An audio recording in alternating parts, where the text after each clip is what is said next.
why would you still keep going after all of that?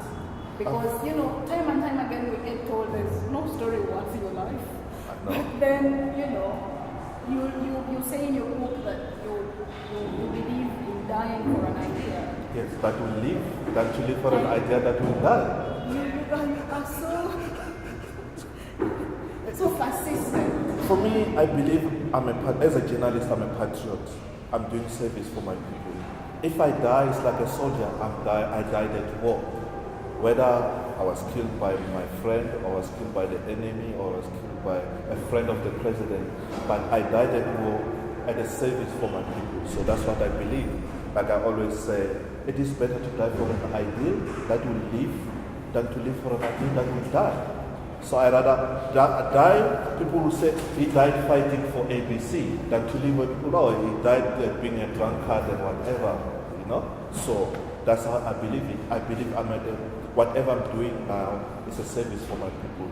So, yeah. Okay, so I'll ask one more question and then we'll take a couple of questions from the audience before you can read again. Yes. The challenge with investigations in journalism is that people will always try to bury you in paperwork, bury you in conspiracy theories. You can get distracted. How do you sort through all of that and still put together credible material? The basic rule of investigative journalism, whenever a source calls you and gives you a story, investigate the source first. Investigate the source and find out what's their agenda, what's their motive, whether they're trying to play you against their rivals and stuff like that. They're just innocent whistleblowers. Then you continue with the story. Then you start looking at there are a lot of things in the story. I'll give you an example of the story we did, the arms deal investigation, which sent the ANC MP to jail. See, and September 1998, Patricia DeLille, Member of Parliament, stood in Parliament, said there was a corruption in the arms deal, a lot of things. Journalists just repeated what Patricia said, all of them repeated and what. So until one day in December of 2000, our boss just came to the investigation and he said, guys, everyone is writing about this in arms deal, and I've got this investigation unit. No one, you guys are not even touching this. And we're like, but everyone has written whatever is there. He said, no, check if there's nothing that is written. We went back to the first story ever written about the arms deal. We read everything. We said, okay, Patricia said there was a car that was delivered to this politician. Do we know what's the rationale of the car? We didn't know. So I checked where this car being kept. I was told it's kept in Parliament. I flew down to Parliament. The car was not there, the parking base where it was supposed to be that day. I was sad, I flew down to Cape Town to check the rationale, because even Patricia DeLille, the one who put the whistle, asked her, what's the rationale of the car? He said, the guy, no, I don't know, but all I know is just got the car. So this is what happened. So I walk out of Parliament, I'm on my phone with my colleague, I said, guys, look, things are bad. I flew down, the car is not there. And then I don't know what to do. Again, through the grace of God, the car just comes in front of me, and the robot turned right, and it stopped in front of me. And I said to my colleagues, guess what? The car just stopped in front of me. That's the rationale of the car. And then we have to now to build the history of the car. Where does it come from? Where was it bought? How much did this guy pay? Did he get a discount? How much discount did he get? We started the investigation in December of 2000. And we wrote the first story on the 21st of March 2001. That's how much time we took building the history of that car. That's why even when he was charged, the charge sheet read exactly like our story. And he was sentenced to jail because we found out he got a discount, he didn't pay deposit for that car, he drove it for months without paying a cent for it, and he got it from the guys who were awarded part of the arms deal. So it's a really lot of work, and you need a boss who's patient with you, because not rushing things, because like December, January, February, we wrote the story in March, and it became the biggest story in South Africa at that point in time, because we managed out of the arms deal to send one MP to jail. And of course there's the small matter of the MP who stole a mobile phone, but does anybody have any questions yet? Mzilikazi can raise again. Yes, the gentleman in a jacket and then jacket.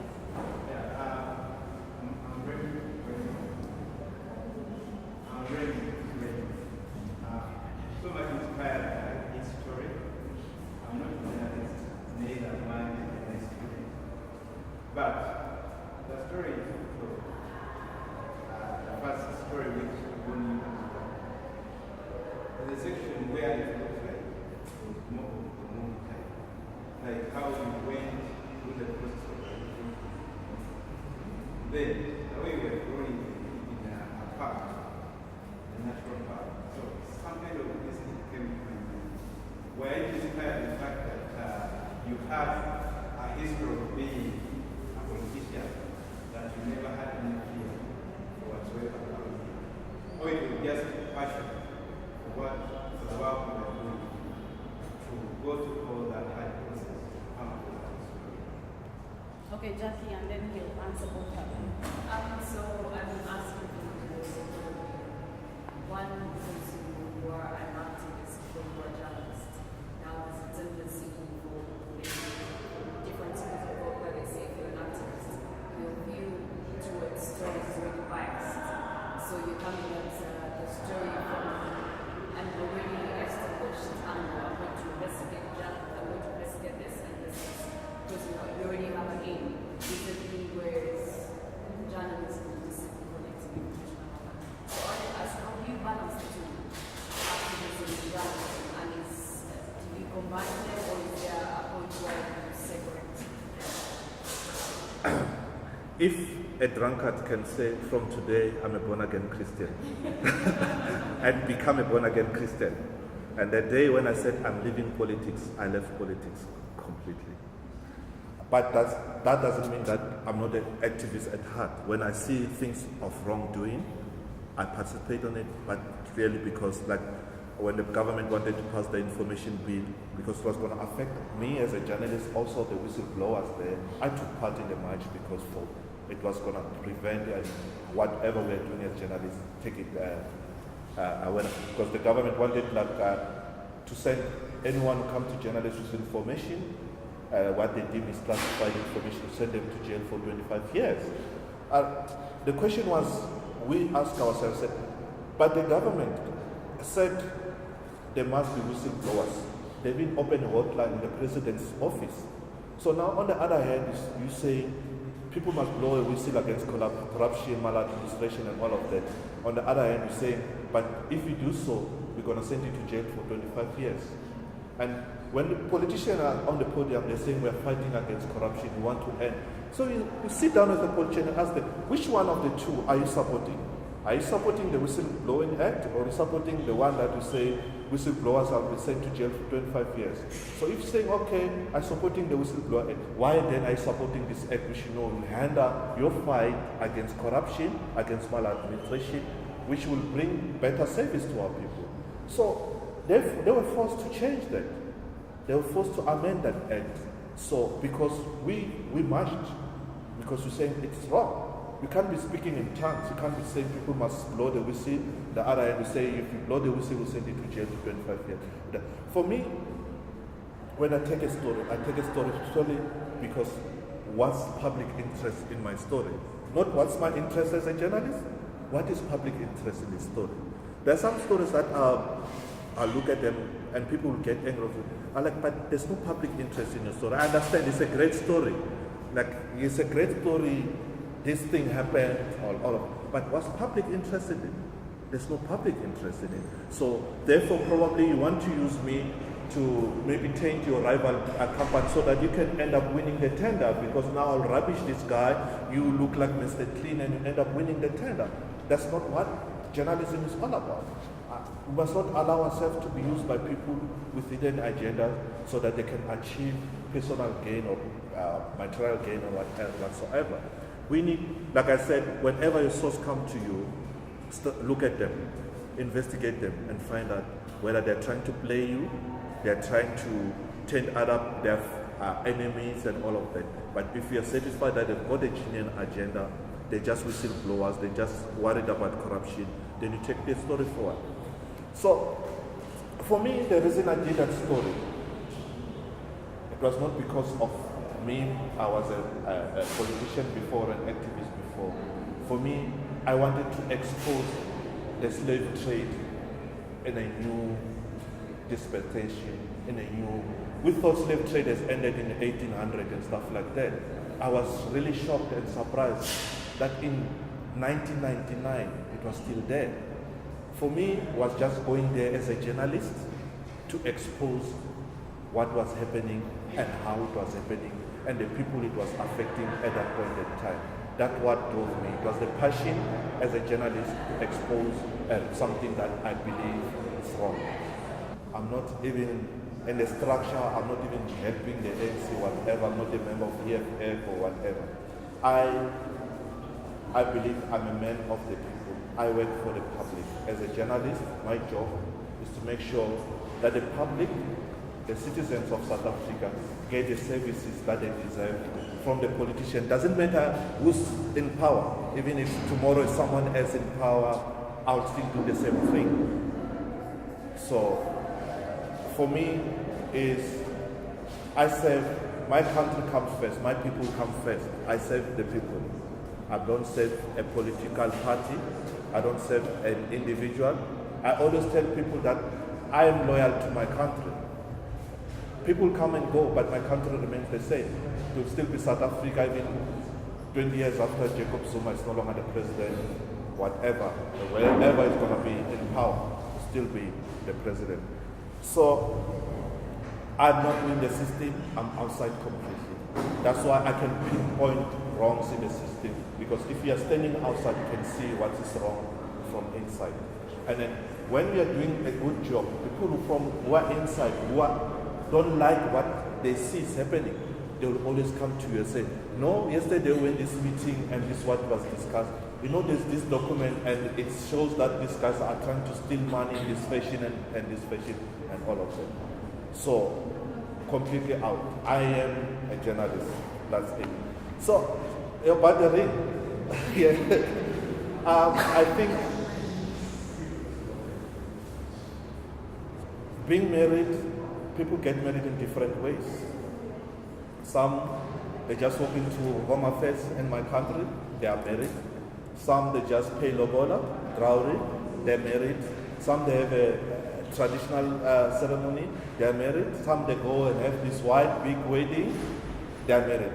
But what matters to me is that I'm married and my ancestors are here about it. Jackie has one more, and then we'll read again. Okay. Just one more. Focusing on investigative journalism. So there's this whole, the fact that one media house is a moment we spend a much amount of money on stories that go for months and months unless it's a really big investigations media house like BBC. So my question is that what advice would you give to young journalists who are interested in investigative journalism and how they can maneuver, the media house to be able to publish these stories at very low cost? Okay, I won 3 awards as a journalist before I was attached to any media house. I was just freelancing. I was working for a small news agency in Spire called African Eye News, but I was working there but supplying different publications with my story. And again, it doesn't take much money to do investigating. It takes a lot of time. Like the story I told about the slave trade. I just walked to the police station when the car was, took down the reg number, followed up with the owner and all of that. It's just, it doesn't cost much. It takes your passion to do so. The second story that I did also got me an award. A clerk of court at one small court in a place called Kangala. By the time, the checkbooks, the checkbook for maintenance, by the time they reached the last page of the checkbook, they realized that the last check was missing. So it was 4.5 million rand, like 4.5, I'm not sure exactly, like about 4.5 million rand. That last check was missing. So the clerk phoned me and said, This is what we find out when we reach the last page of the checkbook. We realize that the last page is missing, and when we calculate it, it amounts to 4.5 million rand. So my task was to trace where was that money spent, and also to check other magistrates' court whether are they facing similar scam. People cashing the last check of the. By the time they get to the last page, it's already been spent. So when I did my research, I found out at the time there were a number of magistrate court were facing the similar challenges, and at the time it amounted to 30 million rand that was stolen in the same fashion. But that didn't, it's just phoning around. They said that magistrate court will give you a number for the next court and the next court and all of that. And I exposed that person was involved in a scam. He was arrested at the airport while he was about to run to go and live in America with that money. So it's not really a lot of money. It's your passion and how do you visualize the story. Like I got a story from a press release that every single journalist was sent to, but they didn't see that vision that I had in mind. That same press release, I took the press release to another level. It's not a lot of money. Yes, of course, when I joined the Sunday Times, they had a budget for an investigative unit. They put up a budget, they put up a unit. From there we had the resources to fly, to go wherever, to go and entertain our source, take our source for lunch or something like that. We had a budget. But if you don't have budget, you can still do a big investigative story. It's how do you visualize the story at the end of the day, or what do you want to achieve out of that story. For example, I'll give you another story that also, it was simple. Okay. One day I get a phone call from someone who claimed to be in London, from some institution in London. They're offering me if I can study with them. They said within a week I'll have a degree. I said, fascinating. Okay. What's the name of the institution? They emailed me the paperwork and all of that for me to fill. I said, look, before I can join you, I need to know what are some of South Africans who have gone through your system, so I can look at them and see where they are. And they gave me the list. And I started looking, okay, this one is the Director General, this one looks like that. So it's simple as that. It's just using your mind to do that. It was a simple phone call, someone tried to recruit me to join this institution, but I end up exposing the institution and some of the people who've got bogus qualification from the same institution. So it was like that. We'll take one more and then he can read again. You have a question? You talked about having been in the ANC and then leaving it and telling the leaders of the recruited unit, I'm going to go and lead A police or watch whether we're going to keep the faith. Yes. Yes. So, to what extent are there, and because you're an investigative journalist, to what extent do you find that there are people in the political fraternity who are as vested as you in keeping faith to the people? And so, are your sources saying maybe we should look into this? And I'm just saying, is there a sense of gauging that there are people, because the stories will be about South Africa now, really demoralized, but are there people in the political fraternity trying to keep the faith and therefore saying, I'm not saying they will, I'm not saying, are there people within the political fraternity who send journalists and say, look at this without malice, but with the aim of keeping the faith to the public? Because we always assume the stories are coming from low down, but maybe sometimes the sources are much higher up because they want to be true to what is happening. Then the other question that I was, are there sacred cows? I mean, South Africa has come through a very, the history has come from you saying that you relinquished politics or whatever, but still there are heroes, there are people who work in the movement to build such things, and they've made mistakes. So are there sacred cows that you as with your own history of what has happened in South Africa say that this one I cannot touch? Yes, I know they're doing something not right. For the cause, for the history, that's what I cannot touch. For me, there are no secret cows. My cousin is a politician. I exposed him. He didn't speak to me for 3 months. After 3 months, he phoned me. He said, look, cuz, I didn't speak to you. I know I was wrong. You were doing your job. You expose me for something that I did that is wrong. Whatever you wrote about is true. I did it and it's wrong. I admit. And I want to apologize for it.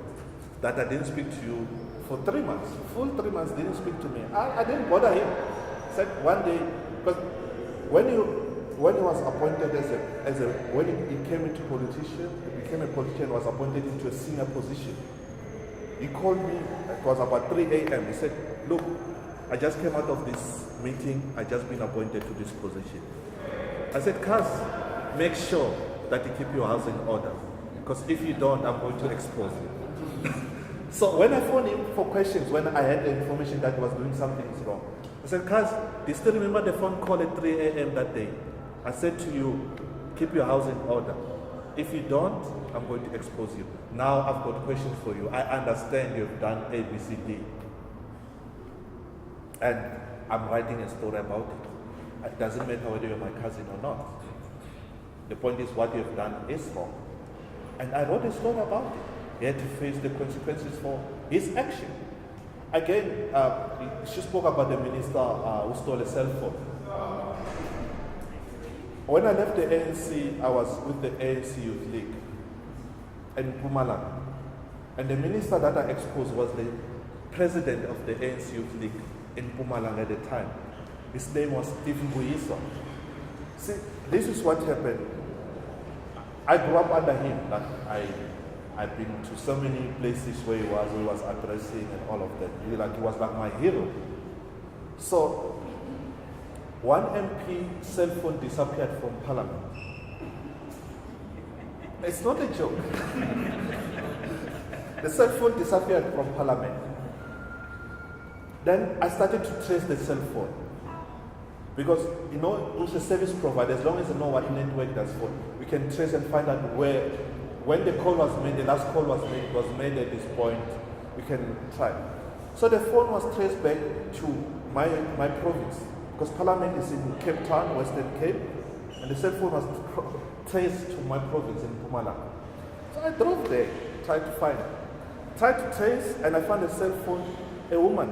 She was carrying the cell phone. Oh, you've got a nice phone. Yes, my husband actually bought it for me as a Valentine's Day present. Are you serious? Yes. Who's your husband? Oh, so-and-so is my husband. Okay, and he's an MP. He works in Parliament. I didn't know at the time that she was my former boss, my former comrade's wife. So then I asked the MP whose cell phone was stolen. I said, when your cell phone stolen, because it was stolen during a caucus meeting, I asked, was so-and-so part of this caucus meeting? He said, yes, he was part of the caucus meeting. So now I knew who the thief was. So, and then I wrote a story. He was arrested, was kicked out of the ANC. He was shamed because he was earning like about 250,000 per annum, and the cell phone was about 5,000 rand. I asked myself, if you earn so much, but again, how do, as a man, take a stolen gift and give it to your wife as a Valentine's present? Let's start there. How do you do that as a man? So this was my comrade, someone I knew very well. There was my cousin, someone I know very well. It's still my cousin until today. But wherever they were wrong, I exposed them. I didn't protect them.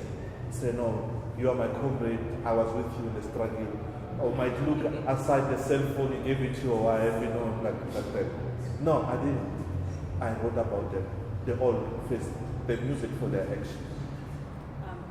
The second part of her question.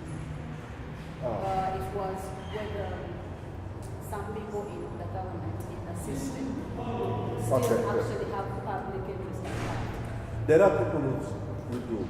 Like I said, some of my comrades that I was with in the struggle, from time to time, they'll say, no, yesterday we were in a meeting and these guys, this is how they're planning to steal. And they're going to do this and do this. They still come to us. They still come to me.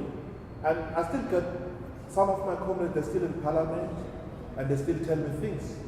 When they think things are wrong, when they see people are doing things wrongly, they say, like, but this is not They'll phone me and say, there's this document, I think you better, when you look at it, you'll understand what's happening. They'll email me the document, fax me the document, or drop it somewhere, go and collect it and look at it, and I see what exactly they're trying to say. We do have good politicians out there, we do have bad politicians out there as well. I always say that the problem that we're having is that the bad politicians have outnumbered the good politicians. That's where the problem. Now we need to work into getting good politicians outnumbering the bad politicians so we can see things different. I want to read to you a poem when I wrote. I was 15 years old. I wrote this poem. When I wrote this poem was when I became politicized, someone made me conscious of the things that were happening in South Africa at the time, made me aware of how bad things were in South Africa at the time. It was a classmate of mine at our high school. So it made me realize how bad things were and how bad apartheid was. Because as a child, as a 15-year-old, might not know that there was apartheid and all of that, why we were staying in the village and all of that. So a classmate of mine who was coming from Johannesburg but studying in the village because he was from Soweto. So his parents decided to send him back to the village because in Soweto there were school disturbances. People were most of the time there were no schooling because there were all the uprising and all of that. His parents decided to send him to the village. So one day he said to me, I asked him, I said, why did you come to the village because from us from the village, we aspire to work so we can go to the city.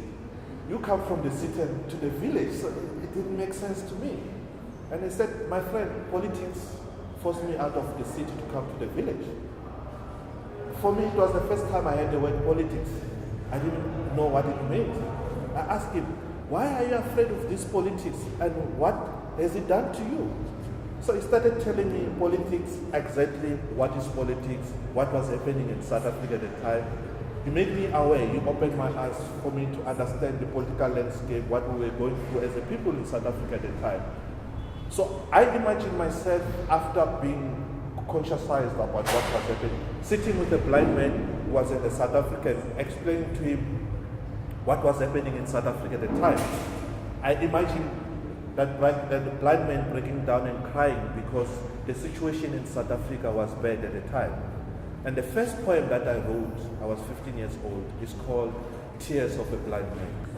The blind man looked through the window with fear. He tries very hard to hold back his tears. Outside, bullets fly like butterfly. His pain and agony, nobody wants to hear. The air outside is poisoned with death. He thinks about his son in exile, his daughter in jail, his wife on the run. She's the most wanted criminal. They say she's an interloper, asking wrong questions to right people. The blind man looks up to the sky. He tries to find answers beneath the skies, beneath the clouds. He hopes God will send him a sign. All he wants is peace and harmony. His rights have been violated so many times. He's tired of shedding so many tears. He has become a prisoner in his own home, in his own house, a foreigner in his own country, a stranger to his own brother. Out there, there's a bullet with his name on it. It's just a matter of time before he gets it. The blind man tries to sing a song of peace. Shut up! Your voice is too loud, they say. He swallowed his with a heavy heart. He stepped on the blood flowing freely in his heart. Corpses piling up on the street like that. All killed in the broad daylight by forces of darkness. From a distance, a woman is humming a song of sadness. Her husband has been shot dead for not being a good carer. The world has turned upside down. Did God forget we live down here? The blind man asked himself so many times while trying to hold back his tears. That was the poem I wrote when I was 15 years old. We will move into a part of the discussion about writing, but I'd like to just pick up a little bit on the first part where we left it. Because sometimes corruption in our systems in Africa is so entrenched that you think to yourself, is it even worth it?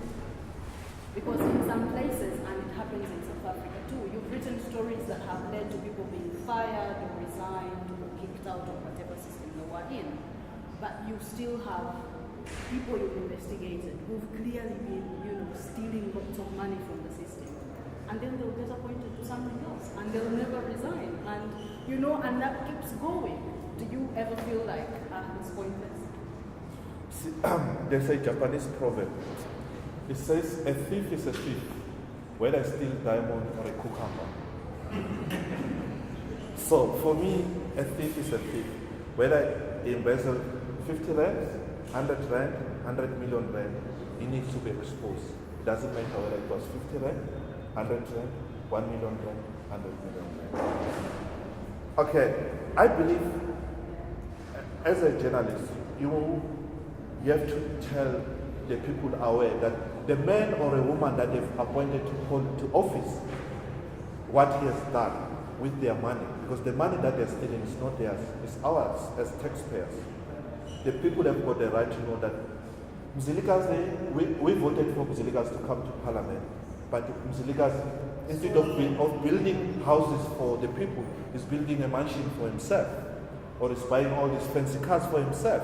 While we've got all these potholes here, our transport system is failing us. We can't be able, if my child is sick, I won't be able to take him to the doctor who's 5 kilometers down the road because we don't have a good transport system, we don't have proper roads. By the time the child is there, he'll be dead because of the potholes and all of that. So I believe as a journalist, we need to tell it as it is, without any fear, without any favor to anyone. We are not owned by anybody, so don't owe anybody any favor. We have to write about it. And we have a feeling here sometimes in Uganda that the public tends to move on quite quickly. We will be very angry at one story this week, and next week we'll be talking about something completely different. So how do you, because as an investigative journalist, you need to stay with the story, but how do you keep them? The public can tend to have quite a short memory. How do you keep them interested in the issue, for instance, of Chogom funds which was stolen in 2007? Okay, this is a real life story. It's not a joke. There's a village in South Africa, it's called Masemula. It's got the highest crime rate in the whole of South Africa. So if someone will be sent to go negotiate dowry at Masemula, they'll ask, so our son-in-law, what does he do for a living? Oh, he's a doctor. He's been a doctor for 4 years. So that's all he does? Yeah, no, sorry. He doesn't steal. You need to include stealing. Then they will be accepted. It's true.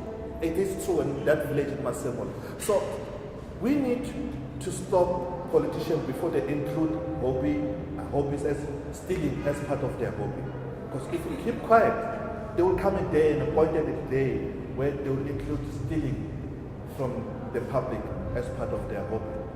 So we need to make sure that they don't even dream about including that. We need to make sure that even if they think, okay, someone managed to get away with murder, but some journalists are sniffing around, don't get it. So they need to be, whenever they think of stealing, they need to think of the consequences of that. If we make them aware that the day will come where you'll be on the front page of the newspaper, you must steal today 50 rand, is fine. But down the line, when maybe you are appointed to senior positions, say, but this guy can't hold that office. Remember, he stole 50 rand 3 years down the line, and therefore he's not qualified to be in that position. So we need to make politicians be aware of that, hold them, so that whenever they think of stealing, they'll think twice, say, hey, that Mzilikazi is still alive. Hey, I don't think of doing that thing. We need them to be aware of that. We must not fall down and say, we are tired of corruption. Let them steal. They will steal. Who's going to suffer? Us, our children. Our children won't be able to go to hospital because there won't be tax money that is able to renovate the hospital, able to pay doctors, good doctors that will be able to treat our children. Because we decided that we're tired of corruption, let them steal. We need to stand up. We need them to give them a hell of a fight. And we need to do it right now when we've got something to save. That when we wake up one day when there's nothing left to steal, we will say, we will have stood up against this thing will have salvaged something out of this situation, will have saved ABCD, will have money to pay grants, social grant to our grannies and all of them, will have money to pay doctors or buy medicine. Now, hospitals is full of patients, but there's no medicine to treat them. What do? We let the politicians steal the money and take them to offshore bank accounts because we're tired of hearing stories about corruption in the newspapers every day. How do you fight the temptation of money? Because you're investigating people who've stolen, money from multi-million-dollar projects. They will come to you with a bag of cash and say, "Look, walk away." How do you fight the temptation? Because journalism is a labor of love. The salaries are miserable most of the time. And you're broke and someone has come with a bag of cash. In 1998, first bribe offer for me was 2 million rand. 2 million rand in 1998. I turned it down. I wrote a story. The guy was sentenced to jail. This is what happened. I wrote a story about this guy, so I phoned him for comment. So he said, "Look, the things that you're asking me, they're very sensitive. Let's meet after work. I'll give you my answers because I don't want to discuss them over the phone." So he arranged for a restaurant we were supposed to meet. So I get there, he says to me, "I've got all my answers in this briefcase." He passed me this briefcase. So he says, "Don't open the briefcase, you must open it when you get home. So you see what I've responded to your questions." I carry the briefcase, it's too heavy. So I get home, I open the briefcase, it's got money. I phone a colleague of mine. I say, "Hey, I phoned this guy, he agreed to meet with me, he gave me this briefcase, it's full of money." A friend of mine came, we counted the money from Friday until Monday. It was 2 million rand. On Tuesday, I phoned him. I said, "Look, I still need my answers. I still need to come and take your briefcase back because I don't need your money." I gave him back his money. Yes. I gave him back his money. I wrote a story. He was arrested, was sent to jail. When I was arrested now in 2010, when I sued the state, they offered me 8 million rand. I said, "Look, I'm not suing you, I'm suing you for the money that I spent on legal fees, which is about 500,000. That's all I want. I don't want your 8 million rand. All I want is the money that was spent on my legal fees. You can keep your bloody money, I don't want it. I want two things. I want you guys to pay back all the money I spent on legal fees. I want you guys to write an apology to acknowledge that my arrest was wrongful and it was illegal. Until then, I'm not talking to you." And until then, the Minister of Police wrote their apology and they decided to pay back all the money that I spent. I didn't want any cent from them. Why I didn't want any cent from them? Because next time they see you walking to your nearest shop, you're going to buy your bread. "Oh, that's our money. He's buying bread from all the 8 million rand that you gave me." I don't want that. They see you are going taking your kids on holiday. "Oh, that's our 8 million rand. That's why I can afford to go to a..." I didn't want that. I want to work hard so I can afford for my family. And I don't want people to own me, because once you take money from people, they control you. They own you. You have sold your soul to the devil, you will never, ever get it back. When I was studying at the vets, I asked the same question to my professor. I said, "Look, Prof,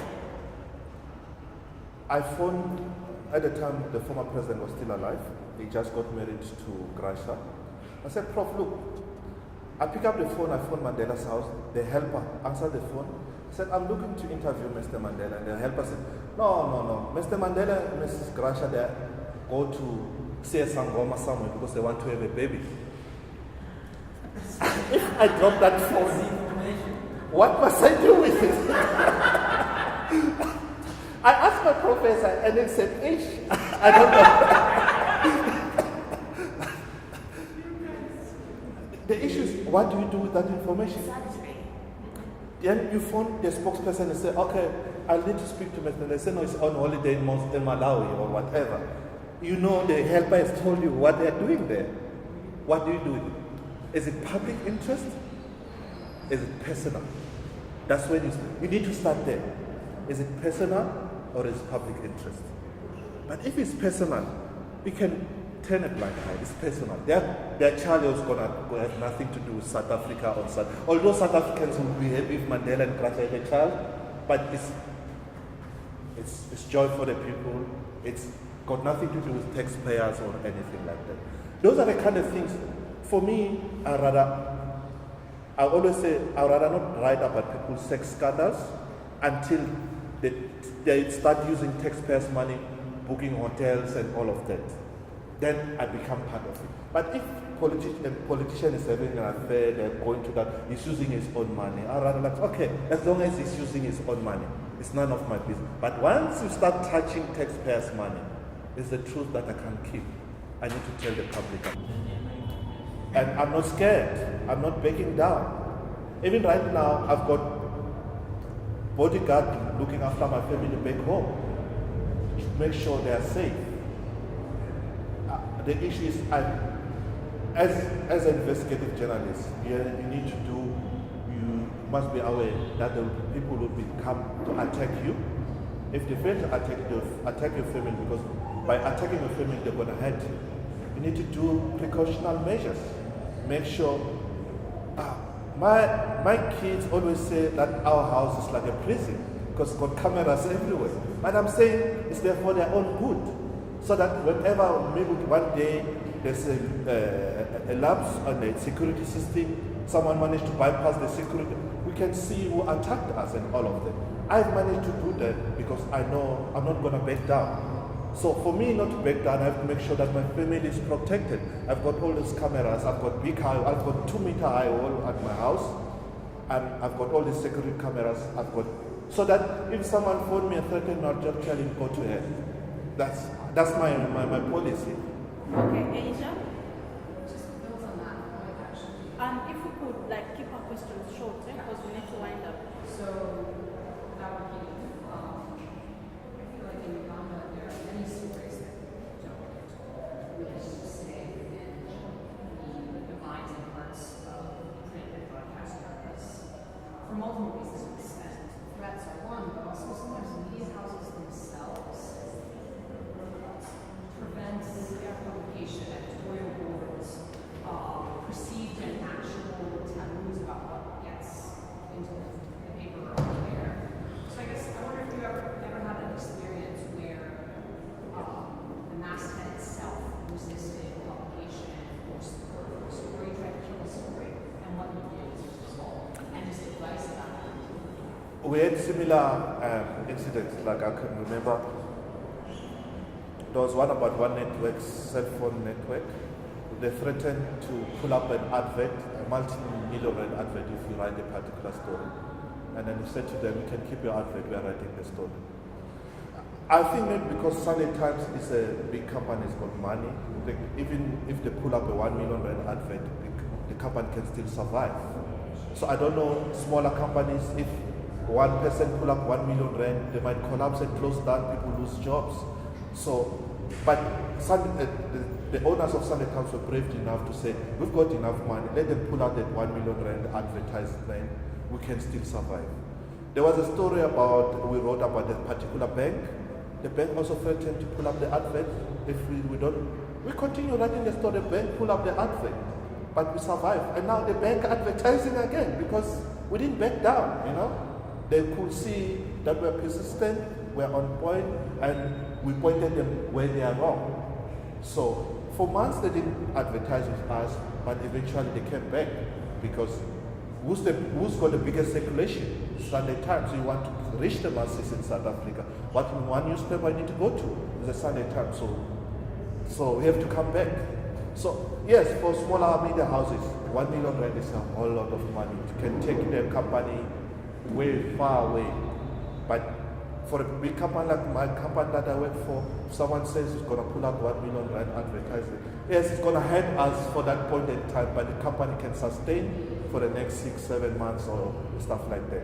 So again, we do have editors who when maybe a journalist will phone the CEO of a company, the CEO will pick up the phone and say to the publisher, if you go ahead with that advert, and we're pulling up the advert, the front page advert in a newspaper, which was so much. And the editor will say to the journalist, forget about that story. It happens. I won't say it never happened. Because depending on the size of the publication, but if you have a publication that has got financial masses, it's not easy for people advertorial to control it. Thank you very much. I appreciate that.